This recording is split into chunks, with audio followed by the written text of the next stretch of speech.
Welcome to Every Musical Ever. This podcast contains strong language and it's not suitable for children.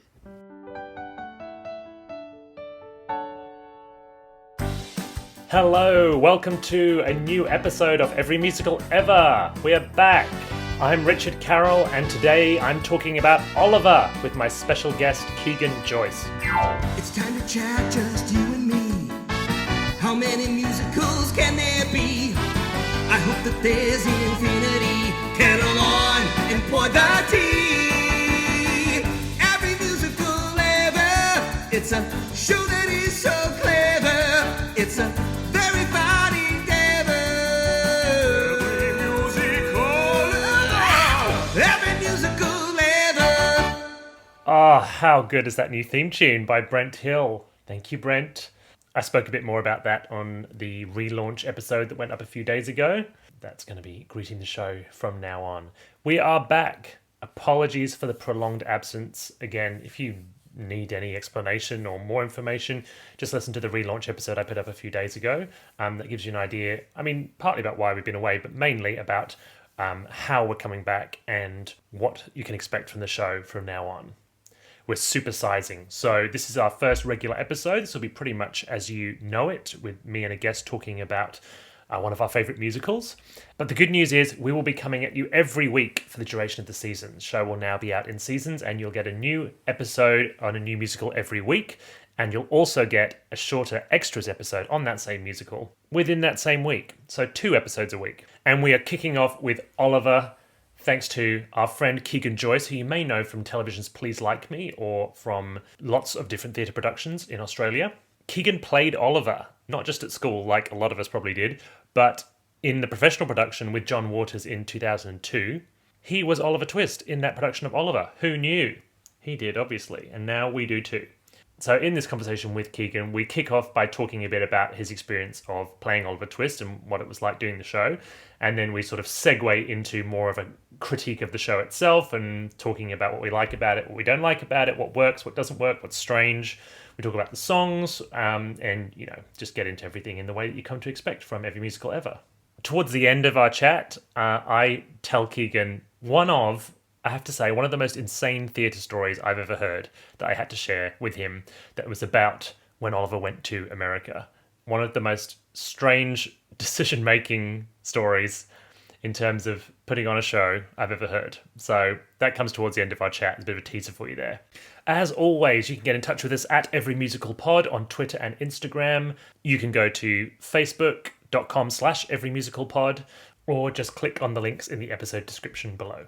And we now have a Patreon, which is a community with a lot more content, extended episodes, video episodes, extra content. Check that out on patreon.com/everymmusicalpod. You can support the show with as little as $5 a month and get all that extra content and discussion, polls, all that kind of thing. There's a link in the episode description. And without any further ado, here is me and Keegan Joyce talking about Oliver. Do you remember, even when you were doing the show, do you remember ever being like, this is a fucking great show, I love this, I love the songs? Or was it more like, this is a gig? I do remember, I was absolutely enamored with the show when I did it. And good. Also I remember kind of the hair standing up on my, arms and my neck when we were doing, when the overture played and all that music and we were in the orchestra pit as kids in that production. Oh, really? And yeah, we'd sit in the orchestra pit. Some kids were under the stage and you would come up through the on these stairs and then walk around like an apron. That kind of marching thing. Yeah. And so we were there and I remember that it's that full encompassing sound before Is It Worth the Waiting For? That's a pretty exciting thing, as a kid, to be sitting in that orchestra pit and see and hear the orchestra playing it. Yeah, I was a music geek before I was a music theatre geek, before I was a denied music theatre geek, a recovered music theatre geek. Of course, yes. Yes, that's right. We're welcoming you back, slowly reintegrating you into the community. Yeah. Well, obviously, you want to talk to you more about you being in the show and this was the 2002 production. Yes. That you did with John Waters as Fagin, Tamsin Carroll, my cousin. Yes. Who else was in it? Steve Bastoni, Sally Ann Upton, Philip Dodd, Queenie Vanderzant, Tyron Park. Yes. Wow. Wow. Yeah, and also a bunch of like music theatre Kids. mainstay kids now that are like a music theatre. Yeah, right. Adult mainstays. Adults. They're adults now, yes. Yeah. We're all adults now. It's very weird. It's weird how that's happened. Yeah. And this was like based on the Sam Mendes production from London in the 90s, yeah? It was a recreation. And you did it forever, right? For like, Yeah. how long for? 18 months, I think. So we started in Sydney. I did it in Sydney, and then I was lucky enough that they asked me to go to Melbourne. Because you were And so good. I was devastated because none of the other kids were coming to Melbourne. Yeah. And it was like, that was the first time I felt the like post-show blues. Yeah. And grieving. now, now I'm emotionally unavailable because I learned something as a 12-year-old. I don't know. Yeah. So I shut that part of my body off. No, but then we went to Melbourne and then Singapore. Yeah. Also crazy is that Yeah. I was in Singapore. We were in Singapore during SARS. Oh, God. Yeah, and they didn't shut the theatres down. Like, I'm thinking where we are now, they didn't shut the theatres down. Everyone wore masks. I mean, it was obviously very different. But what do you mean everyone wore Yeah. masks? Like people in the audience were all wearing masks? Yeah, I'd like look out for Where Is Love, and it would just be like a sea of masks. And then Wow. we'd walk back to the hotel, and we were at this international school. They closed the schools, and we were Right. educated in the hotel. So were you wearing masks as well outside the theatre? I don't remember us wearing masks outside You're the like, theatre. No, please, we're child actors. Nothing bad's going to happen to us. No. And now I think, oh my goodness, that was like horrific. Yeah. Like being there at the time. I remember coming back to Australia. I was quarantined when I Really? came back. Only in my house. I Yeah. couldn't leave my house for 2 weeks. Wow. How old were you? You were... I was 12. Oh, okay. I turned 13 and 14. Okay, so by the time you finished, you were 14. Yeah. And still unbroken Yeah. voice? Yeah. Oh, well, I mean, that didn't happen for many years later, unfortunately. That's a whole other story. Yeah. So it was really fun. I honestly don't remember much anymore. Do you think that's a trauma response or... Possibly. I watch it again, the film. I watched the film last week. I'd remembered quite a lot. I was surprised I'd remembered quite a lot, but also massive gaps in my memory of like, how did we do that? I know that Bill Sykes was like, I remember him being shot Yes. or something like that and I think he fell back off. We had this big kind of hydraulic lift in the middle of the stage that was like, Those are the days when they spent money in Australian Yeah. musicals. yeah, exactly. I mean, everything was automated. Amazing. And it was, like the middle third of the stage lifted like 20 feet in the air or something ridiculous. And brought up a whole other set underneath. Wow. He must have fell back and then I was caught or something, but I don't remember. Yeah, right. So Escaping if it's Sykes the same as the movie, yeah, so he's sort of holding you hostage, you're up there with him, and then he gets Yeah. shot and falls. Right. And kind of Yeah. hangs himself in a weird... Well, in the novel he hangs himself by accident. He doesn't get shot, but I guess they changed it so that he gets shot and just kind of is hanging like dead. Yeah. Yeah. Having reviewed it as well, like one massive thing that's missing in the musical is Oliver's evil twin brother. What? Oliver has an evil twin brother, like an evil twin, a half brother In what? in the book. In the Does book. he? Yeah, his name's like Monks. His name's Monks. Oh. He's like got it out for Oliver because he knows that there's like a fortune, maybe his father's fortune. They have Oh a my shared, god, I forgot about this. This is sounding vaguely familiar. they have a shared father, but not the mother's. And Monks is like kind of evil and also knows Fagin. Very coincidental. Yeah, there's a lot of big And- coincidences in this story. Yeah. I'd forgotten about that, but it's slightly coming back to me having read it 20 plus years ago. That's a good trim, though. We don't need that in the musical. We don't need like a whole other villain with a kind of their own storyline and they need a fucking character number in both acts. Yeah, we're fine. Well, I was wondering maybe we could kind of wicked Oliver and do the Monk story. Yes, now we're talking. Okay, good. This is great. Excellent. Yes, I love it. Okay. Is it a weird choice to make into a musical? I'm not sure. At first I was like, this is a weird novel to make into a musical because it's like, pretty bleak story about like, workhouses and crime and dead parents and all that kind of thing. But then I was like, well, actually there's a lot of shows that are, my parents are dead and I have nothing. I mean, obviously Annie being another prime example, but like it's kind of a story that kids especially seem to respond to. Yeah, that is really strange because I do remember, like, when I was watching it back just recently, thinking how dark the story is and like the violence and also like the poverty that is like really glammed up in the film. Yeah. But in reality and in the book. So yeah, it is kind of a strange choice, but it's also a weird kind of redemption story. But I think it's so funny in these kinds of stories where it's like all these poor people, but he's from a wealthy family. Yes. He just doesn't know it yet. Exactly. Like, it has to be it's that. an administrative error that he's been placed in this underworld and needs to be plucked back up to where he belongs. Yeah, exactly. So maybe that was like what redeemed it for the musical. When I went back and rewatched the movie, I'm very aware, of course, that there's a Hollywood sheen on all of it, but also even the beginning, like we're so used to the song "Food, Glorious Food" and stuff, but like it's a bunch of like starving kids who are being worked. And they like carrying this food for the staff past them, this delicious food that they can smell, but they can't have any. They haven't eaten the gruel. And it's like, it's pretty full on. And then he gets sold to an undertaker. They go out in the street and say, does anyone want to buy this boy? Like, it's pretty extreme. They do a really good job of representing like the class difference between like these workhouse children and the governors of the place who are meant to be caring for them. And then it's not just Mr. Bumble and the widow Corney that are evil. Like Mr. Bumble says this boy wanted more to the governors and they're like, "Wah!" And they kind of do this like real ham acting. Yes. And side note, my favorite part of rewatching it was all the non-word, non-dialogue acting from the actor who plays Mr. Bumble. His face, Harry Seacombe. Yeah, he steals every scene he's in.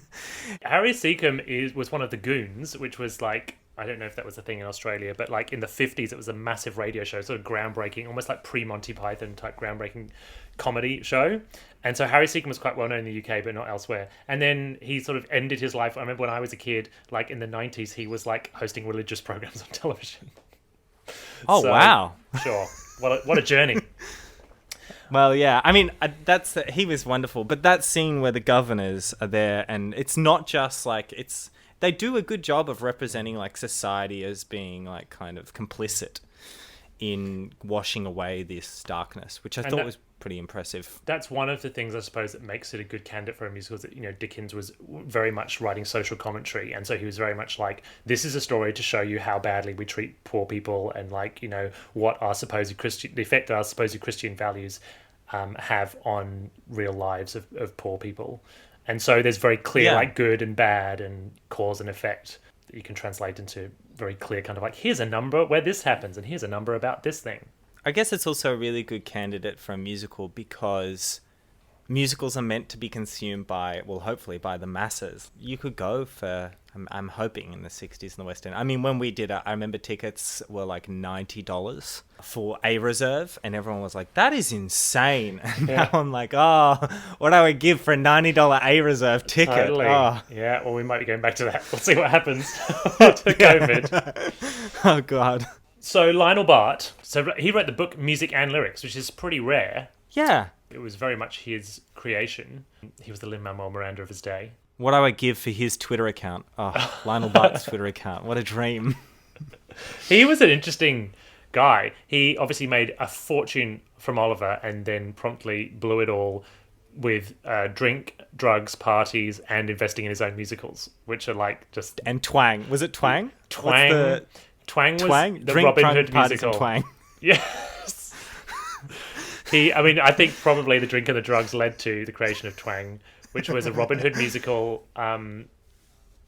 Just the title alone is so like, it's like something out of a Mel Brooks movie. Also, it's like I feel like he must have a record for most musicals with exclamation marks at the end of their names. Yes, that's true. Well, it was Oliver? very popular for a while. Yeah. Twang. Yes, that's two. Yeah. It's the Fantastics? Is it the Fantastics? That's a fantastic. I don't know if that's got an exclamation mark. Oklahoma does, and so does Hello Dolly. Oklahoma. Hello Dolly is hello, comma, Dolly exclamation mark. Hello, Dolly. They didn't know who it was. Yeah, I mean, I'm all for the exclamation mark. I think the comma we can probably do without, but yeah. Yeah. So Lionel Bart was Jewish, which is interesting, of course, because the whole Fagin issue. And Fagin becomes kind of like, I mean, no offense to you, but Fagin becomes kind of the lead of the show. Oh, for certain. Which is interesting. That happens quite a lot. It happened in Gypsy as well. Like if you read Gypsy Rose Lee's memoir, it's obviously her memoir, but when the people who adapt it, for Arthur Lawrence in particular, who adapted it for the musical, were like, the mum's the most interesting character, let's make it about her. And I assume, though, with Oliver, it's basically like, of course you're going to have a kid play Oliver, but you can't rely on them to deliver, all of your kind of drama and everything all night, unless they're Keegan Joyce. Well, no, I was switched off, as you can remember. Asleep. No. Didn't you fall asleep one night? Tell me. Yes, you did remember this story, but I'm trying to I've got to go back and find out more about it. But yes, I did. I remember falling asleep. The scene where Oliver is asleep and wakes up and sees that Fagin's got this jewel box that he's hiding, and Fagin sees Oliver looking at him and kind of threatens him, and I just did not wake up. I was dead asleep. I don't know what had happened. I can't remember if the other Oliver was ill, and maybe it was SARS. I'd just done a bunch of shows. Or it could have been SARS. And I remember getting off stage and the stage manager being like, never do that to me again. Oh. Which they're not even allowed to talk to kids anymore. So, oh, wow. I mean... What happened? So he had to be interrupted by you, but you didn't interrupt him. So did he have to do oh, stop interrupting me, Oliver, acting? Yeah, John Waters just kind of kept screaming, and then Oliver, he's meant to be I think he says that Oliver boy over there, and he's kind of in this dream state for some reason when he's looking at these jewels, and then he's like, that Oliver boy, and I imagine it was actually 5 or 6 seconds in reality, maybe. But it felt like 20 minutes. Everyone, felt like it was forever, and I kind of woke up, and then John was like, and then... Next scene. Have you fallen asleep on stage since? No, not yet. What a pro. Not yet. Touch wood. He learned his lesson. Fagin becomes every number he does is so fantastic. And Oliver just sits by the side of the stage and watches. For 3 numbers I do a lot of watching. Yeah. Yeah, which is great. It's a great role. I mean, what are your big songs? Obviously, Where Is Love and Who Will Buy? Is that the 2 biggies? And obviously, you're in things like I'd Do Anything, etc. With it's you and Dodger and Nancy and Oliver joins at the end for that. Right. He's there for Consider Yourself throughout the whole thing, but he's not really doing anything. He's being talked to, and I guess that's part of the whole thing. He's kind of a cipher that we discovered that world through him, and so it's oh, we've just met these interesting characters. They're going to have to explain to us who they are, and so I'll listen. Yeah. I mean, really, Oliver's main work happens after he leaves the workhouse. And is in the kind of funeral parlor with the sourberries. And then after that, he's That's the one time he actually has some agency and makes a decision and does something. Yeah. I was shocked when I rewatched the movie that I hadn't remembered that it's not that Oliver goes... I'd always thought at the beginning of the movie, Oliver's like, you know what? I'm fed up of them putting us down and not giving us enough food. I'm going to do it. I'm going to go ask for some more. But it's not that at all. They just draw straws. And he said she was forced to do it. Yeah, I don't remember. In our version, we didn't draw straws. He's just shoved off the end, which is kind of even worse. Don't have time to draw straws, guys. Just push go. Yeah, but it's not actually. It's not his sort of he's not being the Rosa Parks of 19th century England. The only time I think he ever does anything I could be wrong. I'm definitely almost wrong because I don't remember the show very well. This is definitely wrong, everyone. So please disregard. Yeah. Is the time when I think it's Noah Claypole who works at and he calls his mother names. Yes. And that's when he kind of fights him and gets upset. Other than that, Oliver's just kind of gone along for the ride. But even then, he runs away to London without a plan. Just arrives in London and is like, hi. And then he meets Dodger, and Dodger's like, so, what's your story? He's like, oh, I don't know. Got any money? No. Where are you sleeping? Oh, I haven't really thought about it. It's like, well, this is too easy. Yeah. Let me introduce you to the real star of the show. Exactly, yes. What's weird as well is that they obviously bring Oliver into this sort of gang of thieves, but they really make a lot of effort to preserve his innocence. They're not like, okay, this is a situation. You want to survive, you have to go out there and steal things, and if you don't, we'll beat the shit out of you. They're like, well, sometimes a gentleman might have a handkerchief, and, we simply sell them on. Like, this weird We kind just of like... make wallets. Yeah, because presumably all of the other kids know exactly what's going on. But again, maybe it's this sense of like Oliver has some kind of aura about him, some well-bred aura that they're like, oh, well, we'll take advantage of him, but we couldn't possibly like spoil his innocent demeanor. It is really strange. I'm trying to think of like another moment in the show where Oliver like does something of his own accord, and I can only think toward the end with Nancy, and I think he's actually finally struggles a little bit with Bill Sykes, but by that stage... so because Nancy goes to take him back to Mr. Brownlow, and they meet at London Bridge. Yes. But then Bill Sykes intercepts them and kills Nancy and from that abducts stage, Oliver. Abducts Oliver, and I do remember ours was like a much bigger struggle. Throughout that whole sequence. In the film, it was like maybe they were tired and they were like, we've got a one shot to cover. This whole like bridge scene. Oliver is probably drunk, so let's just get this done. Yeah, exactly. There was that. They've got a whole scene, and Nancy's like legs are like shaking in the background. Yeah. Bill Sykes is like hiding with Oliver, and then they run off, and then Brownlow comes down the hill and like down the steps, looks at Nancy. All of a sudden, she's dead, even though she was shaking. Seconds earlier. Maybe they cut the other... I reckon they probably filmed a bit of her dying and then they cut it because they were like, oh, this is a bit bleak for a kid's movie, a dying prostitute. Yeah. But it won a lot of Academy Awards, right? Yeah. Or was nominated for it won Best Picture and Best Director. It was like the last musical to win Best Picture until Chicago in 2000. Wow. So... yeah, it was kind of like 68 was really the last gasp of the movie musical. That was like when Hello Dolly came out, and then there was Star, the Julie Andrews movie about Gertrude Lawrence, which was a massive flop. And so everyone kind of steered clear of them again for quite a while, with the exception of Grease and a few others. And it's certainly when you look at Oliver, the way it's shot and put together, there's a sense of like, oh, that was something that even at that time in 1968 was being overtaken by a different kind of filmmaking.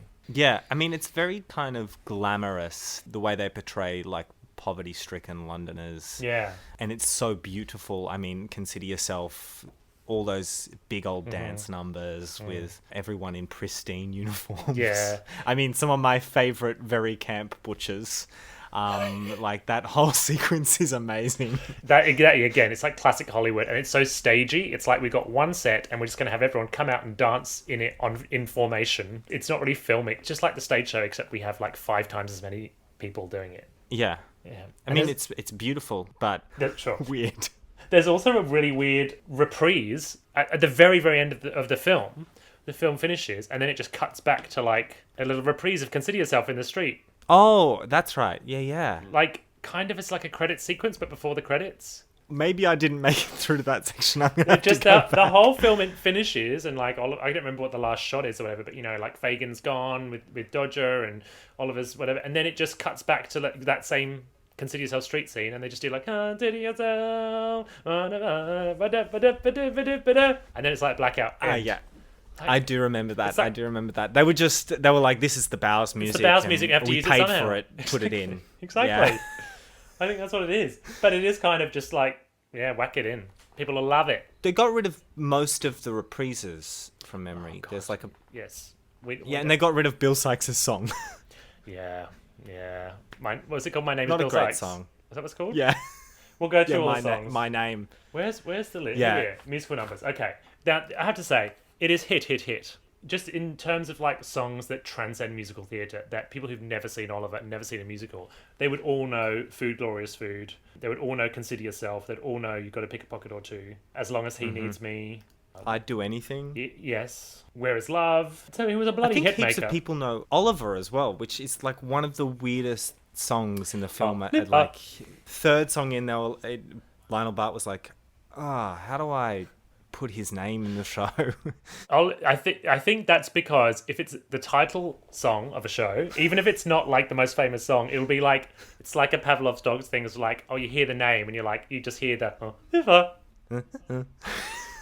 Also a weird melody, like he could have been like, Oliver, Oliver. Like, but he was like, Oliver, He's got a real kind of like contemporary music, like composition to it. It's really cool. Well, that's the thing. And like Lionel Bart he wrote pop songs as well. Like he was, like a popular music writer. He knew his way around a catchy tune. That's one of my things that I think about a lot. One of my sort of personal memes is title songs of shows that are like not the most important song or the most famous song at all from the show. It came up the other day with Hairspray. There's a song called Hairspray in Hairspray that's like no one remembers. It's just filler. Hey, you can tweet us at Every Musical Pod. Tell us some more title songs of shows that are superfluous.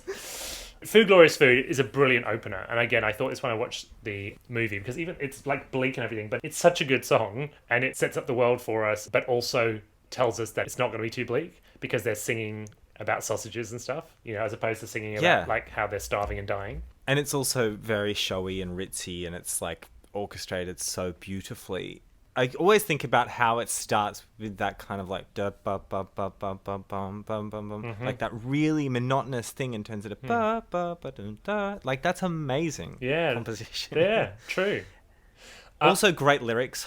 Everyone knows, like, or makes up. I wonder if it's one of those kind of songs where people make up a bunch of lyrics to, where they're all like hot sausage and mustard. You know that custard rhymes with mustard, but whatever's in between is a little bit fuzzy. Yeah. Yeah, I still don't know what Savoy is, but that's great. I think it's a kind of sausage. Tweet us. The other thing I noticed when I watched the movie is I was like, they're not very good singers, these orphans. Which is weird because it's a movie, and especially in the 60s, like you don't even need to have the kids on screen singing. Like what? They kind of got very weak voices. And also I was shook to discover, so I was like, Mark Lester's not got a very good voice. Why was he cast? Then I found out he wasn't even singing. He was dubbed by the music arranger's daughter. I had assumed this must be the case because every time they cut to his voice in like a song, he's like, and it's just not, it just does not match. Yeah, poor Mark Lester. But it's just like, I love that kind of like old school thinking of like, his singing's not very good, we'll get it dubbed. But instead of like auditioning like young kids to be the dubbing voice, the music arranger just got his daughter to sing it. Oh, come in here, doll. Sing this for me, will you? Do you mind just putting this down? It's like still not a very good singer, but it's fine. This $10 million musical, we'll just like whack that on, it'll be fine. I mean, that is a major difference between, I think, the film and the musical. Mm-hmm. I mean, I could be very wrong and very biased, but I do think the kids, especially, like, it's when you're watching a film and there are kids in it, you may be a bit separated, but when they're 30 feet from you on stage, the audience has this kind of like, I can't believe we're watching children do this kind of feeling. Yeah, they got to and sell there were it a bit 20 more. of us up there. Yeah, I've seen Oliver on stage, that Food Glorious Food number is like, it's Corey, it's vocals, it's fucking pow. It's like, welcome to Broadway. And in the movie, it was a bit like, kind of like, Food Glorious Food. I mean, more accurate. Like, they're starving to death. I don't want accuracy. That's not why I came here. I want chapped lips. I want sunken. Vomiting. I mean, the kids, they could have just cast like 24-year-olds, really. And they were like, why are they so old? Well, they've been working so hard. That's true. Yeah, they're prematurely aged. But yeah, so when I found that out about Mark Lester, I was like, so why was he cast? Because he's kind of like, he's a bit nothing, But then that's how I feel about Mark Hamill in Star Wars as well. Actually, they're quite similar. Controversial, but I get that. Yeah. I see it. They also look quite the same. They do. I can imagine Mark Lester grew up into Mark Hamill. Maybe he did. But I've never seen them in the same room at the same time. No, that's true. Or in a room. No, I think... I mean, he definitely has that look. Like, when you look at the cover of what Lionel Bart's, like, play looked like, he just looks like this pristine poor boy. It's just a little angelic blonde boy. Be like, oh, you're far too pretty to be dirty and poor. Yes. Let me clean you up a little bit. Yeah, exactly. Hi, I'm just breaking in for a minute to ask you to consider donating to the Aboriginal Legal Service. The ALS does important legal work in New South Wales and the ACT in criminal law, children's care and protection law, and family law, as well as broader policy and law reform work. The ALS was founded 50 years ago in acknowledgement of the importance of Aboriginal people designing and delivering services to their own communities. You can learn more or make a tax-deductible donation at alsnswact.org.au. There's a link in the episode description. One thing that I enjoy is the kind of like music hall parodies, like Papa, the classic. I always enjoy like a song that takes place within the context of which it does in the movie, but it's different in the movie, isn't it, than in the show? They moved it. It comes at a different spot. It's a distraction in the film. Yeah. Right? Yes, it has like relevance to the plot. She's trying to get all the crowd going to distract Bill and Fagin from the fact that Oliver's escaped. Was going to escape. But I think it opens Act 2. Yeah, it does. In the musical. Yeah, in the stage, yeah. I had the fun time of, we would go on stage while curtain was down during interval, and then I'd hop into the bed for Who Will Buy, and then the bed would rise on the hydraulic lift to above the stage, and then they do Papa and My Name and As Long As He Needs Me. Yeah, it's a long time before underneath. Who Will Buy. And then I would slowly come down in the bed. Wow. So you were up there for all of Papa. She got a lot of Tamsin Carroll value every night listening to it up there. You got Papa and you got As Long As He Needs Me. And the lovely Maggie Blinko would be up there. She was Mrs. Bedouin, and she would read me the Jungle Book, Rudyard Kipling kind of stories. I'd be read to basically every night. Wow. Like I was Oliver. It was brilliant. That's very sweet. Oh, so you were completely ignoring Tamsin, I'll tell her that. Do. If you had to pick a favourite song? I think maybe I'd Do Anything. I think mainly because the choreography. I think it's a wonderful song, but also the choreography in our production was so wonderful. And it's also in the film, they create the kind of carriage with the boys and their horses. And we had like parasols as the wheels. And then they have a sheet that turns into kind of a sail. And mostly Oliver just sits and watches throughout the whole show. So that is like a little private show for me. Yeah. In my head, I'd Do Anything and Consider Yourself and Gotta Pick a Pocket. They're kind of not the same song, but they're kind of like they occupy the same place. Especially I'd Do Anything and Consider Yourself. Yeah, those three numbers are, I mean, Consider Yourself, that and Fu Glorious Fit are clearly the most famous songs from the show. The breakout hits. Yeah. And Consider Yourself, I mean, that's up there in like all-time musical theatre hits. All-time breakout show tunes. Yeah, I reckon. You know. Yeah. It's a song that like has been sung by millions of kids at like their school concerts or something. I had to sing it. So I'd only just started high school when I got Oliver, and I was at an all-boys school, kind of very militaristic school, and then I was there and they knew I was doing this show, and so they were like, oh, this would be great. We'd love you to sing on the first day of school. Oh no. We'd love you to sing Consider Yourself in assembly. And I was like, okay.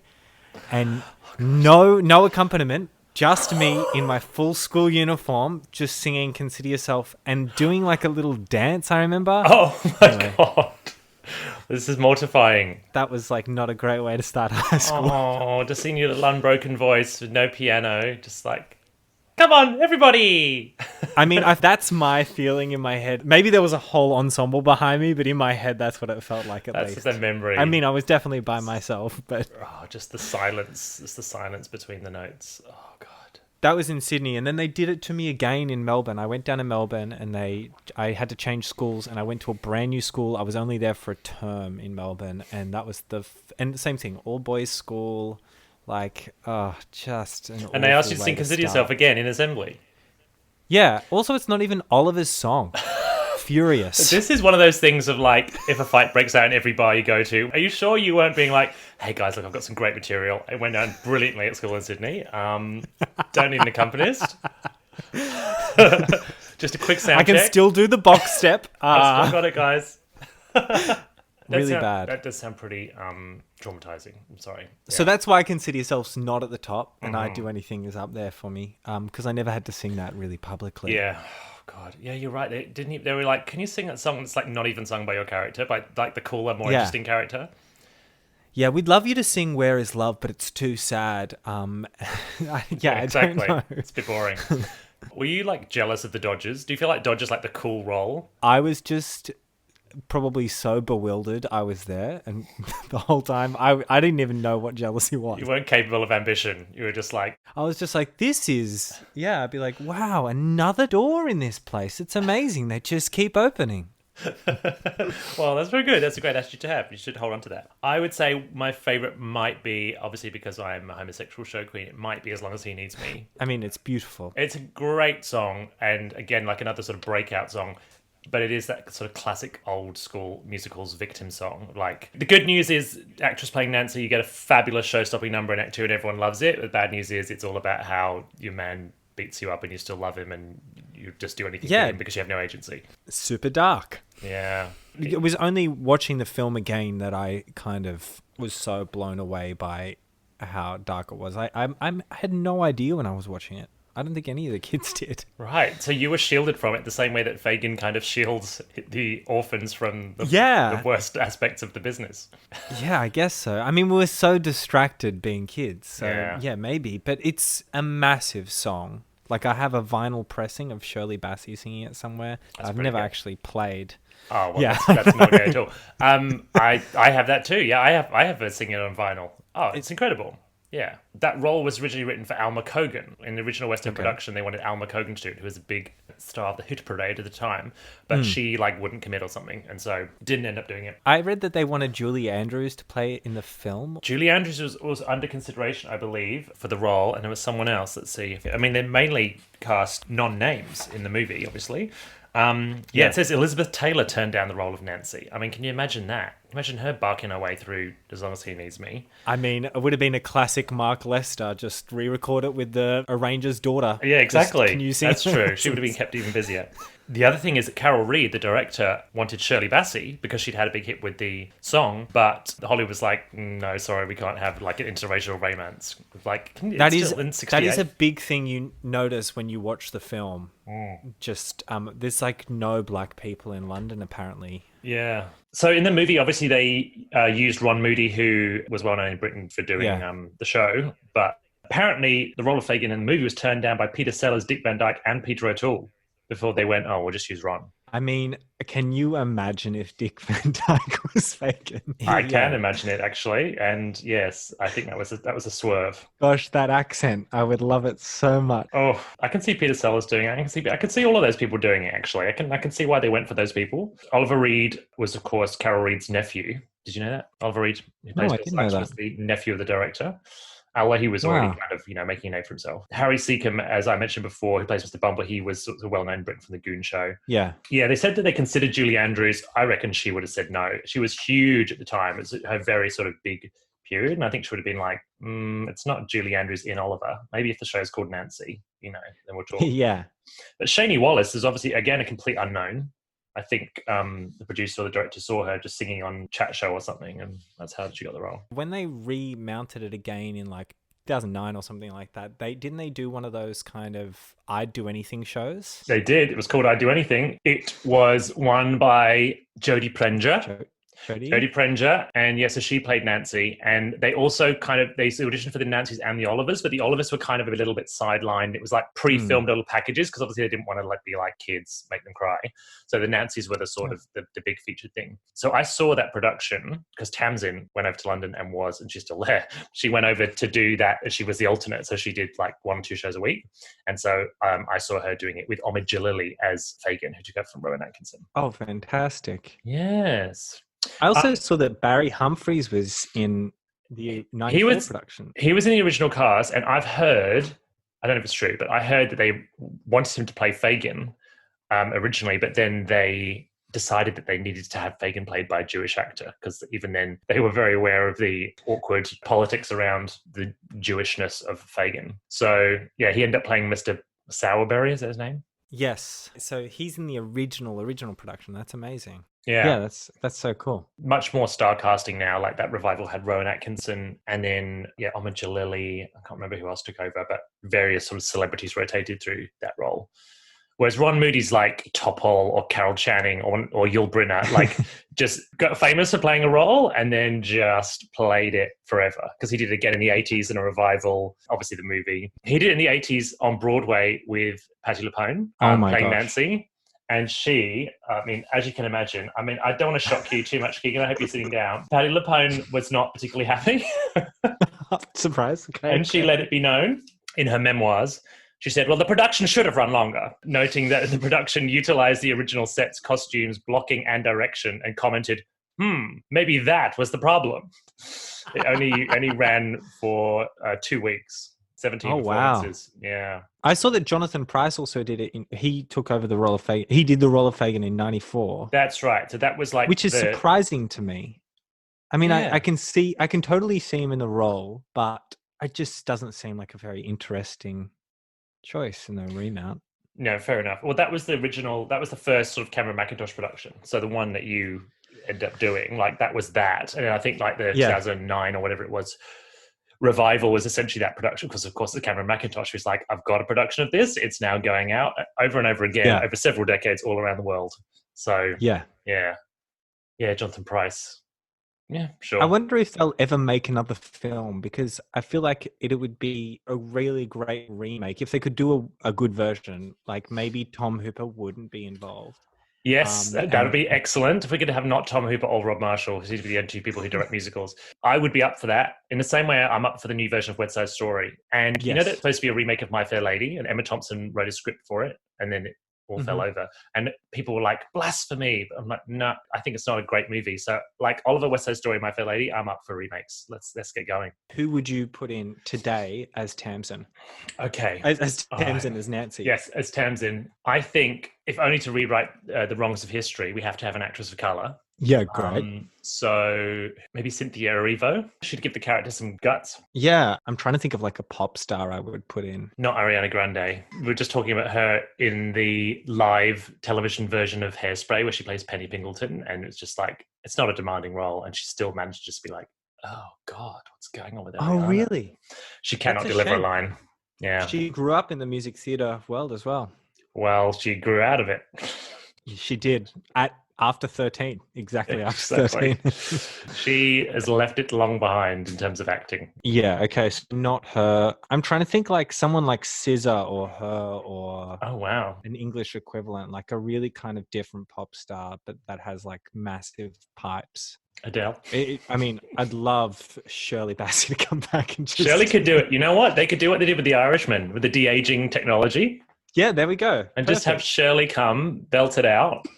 And just lip sync to her old record, and Bob's your uncle. Done. Yeah. Dame Shirley Bassey as Nancy. I'll put my hand up to play Oliver. It's not a demanding role. They can de-age me too. Yes, that's true. But okay, this is great. This opens up so many possibilities. And then Ron Moody can play Fagin. Yes, CGI'd Ron Moody. Yeah, well, actually, that's true. They could just take his performance in the original movie, CGI it in. Okay, this is good. This is good, guys. Now, I have to tell this story about when the show went to America. This is one of the most insane theatre stories I've ever heard. So the show obviously played in London and was a big hit in the West End, very popular. That was in 1960. And it went to Broadway in 1963. But prior to that, it played in Los Angeles. And it played in the season of the LA Civic Light Opera Association, which was a company run by Edwin Lester. So the sets that had been built in London were shipped over by sea, delivered, and with the actual stage brick wall London mural painted as a scenic backing. So the design concept eliminated a house curtain exposing the stage set, open lighting pipes rigged with lamp fixtures, electric cables, and an open loft. So Edwin Lester, who ran this company where Oliver was playing, hated the set for some reason. He hated the paint job specifically. And he ordered his own scenic shot manager to send scenic artists to glaze down the red, green, blue, yellow, orange grain finish. During the company's rehearsal, prior to the 8 p.m. premiere audience, opening night, the two scenic artists glazed over the scenery while the cast rehearsed on the turntable, stair, platform, and bridge units. Okay, now you think that would be distracting enough. The scenic artists continued painting and glazing while the cast took their meal break prior to the overture.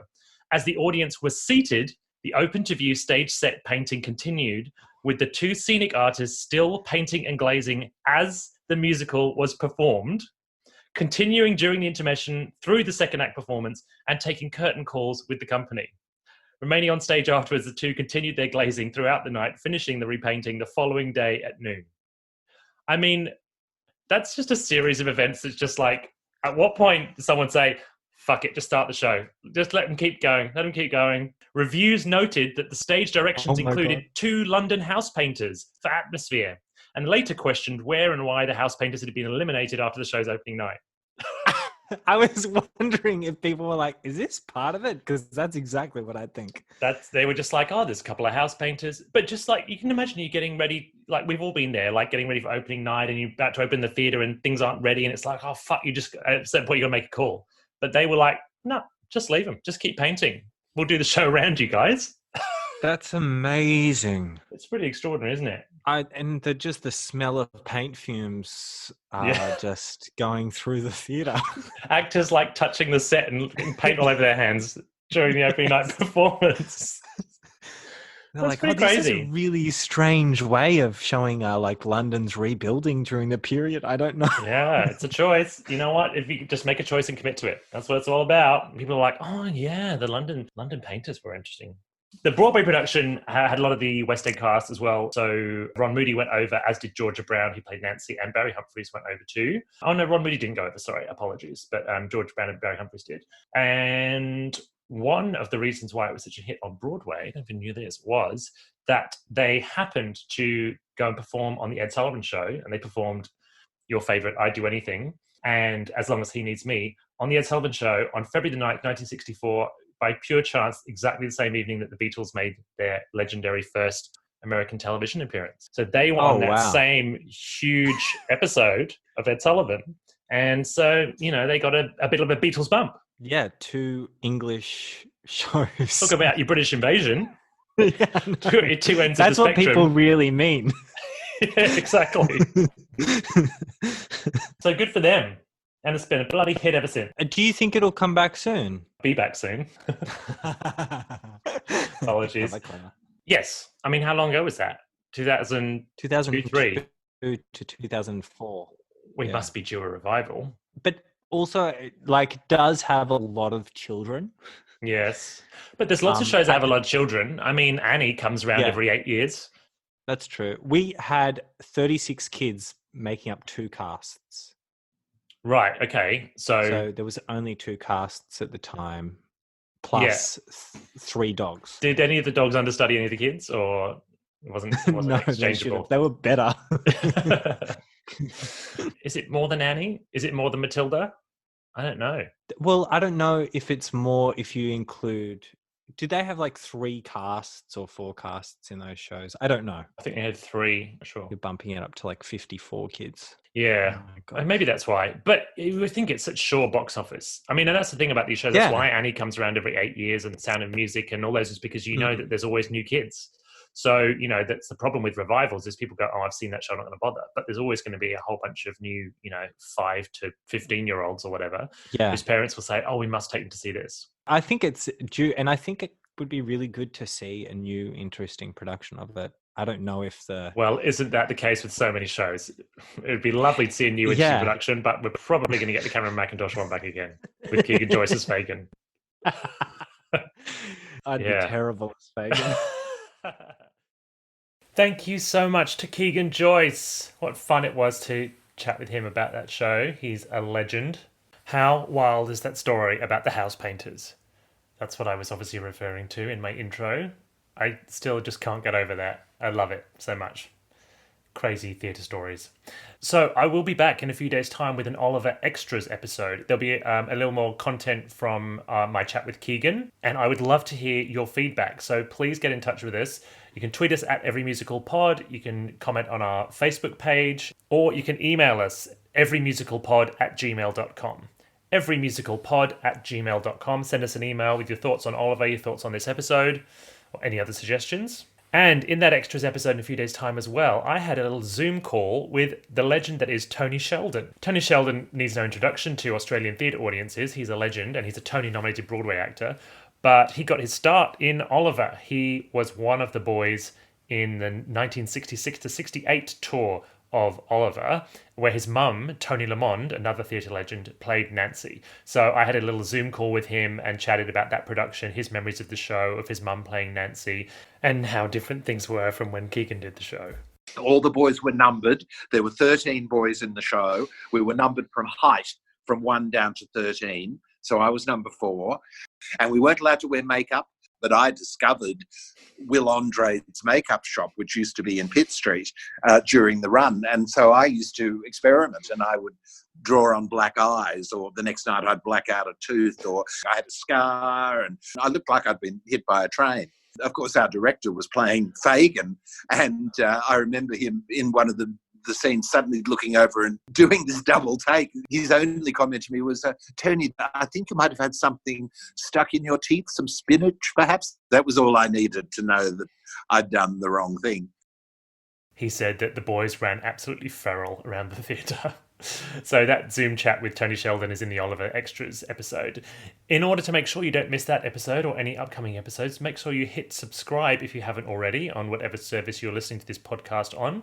And as always, it would be wonderful if you can go to Apple Podcasts or your chosen podcast service and just click a little 5-star review for us. Write a short review. That really, really, really helps us reach new audiences. And if you like the show, check out our Patreon. The idea is that's going to turn into a sort of little community for the show where you can discuss the episodes after they go out, give us some more feedback, and I send a whole bunch of extra content to that, whether it's images from the shows, little weird things that I've unearthed, extended episodes. You get basically unedited versions of each episode and video episodes of most of the podcasts, and things like you'll get the unedited Zoom call that I had with Tony Sheldon, the full version of everything we talked about. Right now, there's an introductory offer. If you sign up in the first 60 days, i.e. now, there is an exclusive podcast episode, me and Tom Sherrar talking about Australian musicals. So a bit of a broader topic than our usual episodes. We talk about Australian musicals, older ones, newer ones, the future of Australian musicals. That's exclusive to the Patreon, so you'll only get to hear that if you sign up in the first 60 days. And the link is in our episode description down below. So all of that is on the Patreon, and it's a great way of supporting the show. It enables us to pay the guests that come on, pay the people who create the music and do the other things associated with the show. And you can do that from as little as $5 a month on the Patreon.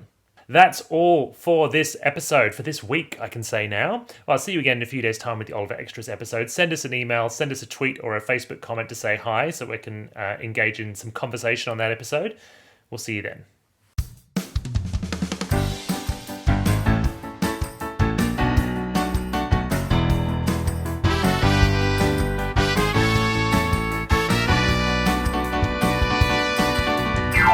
Thank you for listening to Every Musical Ever. I'm your host, Richard Carroll. This theme music was composed and performed by Brent Hill, with the alternative version performed by Sheridan Harbridge. The artwork for the show was designed by Mills Achi. The introduction, content warning, and outroduction were read by Leo Campbell. Please rate and review us wherever you found this podcast. Find us on social media at Every Musical Pod and visit our Patreon for more content. See you next week. Every musical ever. Thank you for listening to Every Musical Ever. If you liked it, you can give a star review on the Apple Podcast app or wherever you found this podcast. And don't forget to subscribe.